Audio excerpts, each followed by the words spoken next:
काही बिग बॉसच्या घरामध्ये रोजच्या रोज अलायन्सेस बदलत असतात, प्रत्येकाचे इक्वेशन्स बदलत असतात. त्यामुळे कोण कोणासोबत खेळतंय, कोणाच्या आधारावर खेळतंय हे आपण नाही सांगू शकत. कारण काही लोकांचं असं म्हणणं असतं की मी इंडिव्हिज्युअल खेळतोय, पण मध्येच तो एखादा ग्रुप जॉईन करतो. असंच काहीसं इथं घडलेलं आहे. चला तर बघूयात नक्की अनुश्री आणि तन्वी या दोघींमध्ये वाद काय झालेला आहे.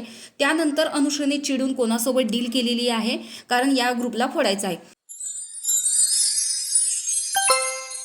तर अनुश्री आणि तन्वीमध्ये वाद झालेला आहे. इथे तन्वी सांगते की आम्ही ग्रुप कधी सोडणार आहे. म्हणजे ज्यावेळेस अनुश्री टोळीमध्ये होती त्यावेळेस तिनं एक विशालसोबत डील केलेली होती की मी आता ह्यांच्यासोबत मजा करते, जाऊन जरा तिकडे बसते म्हणजे मजा येईल.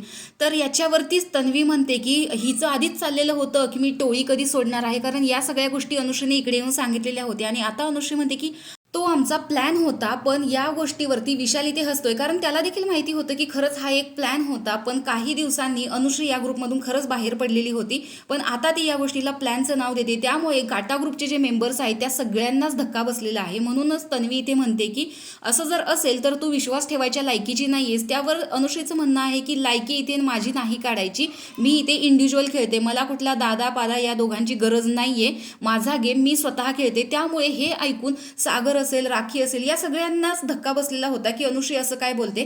कारण आता घरामध्ये असं इक्वेशन बनलेलं आहे की अनुश्री मध्येच पलटी मारते, ती मध्येच काहीतरी गेमची डील करते आणि ती डील नंतर मोडून जाते, जसं तिने आयुष संजीवला नॉमिनेशनमध्ये टाकलेलं होतं.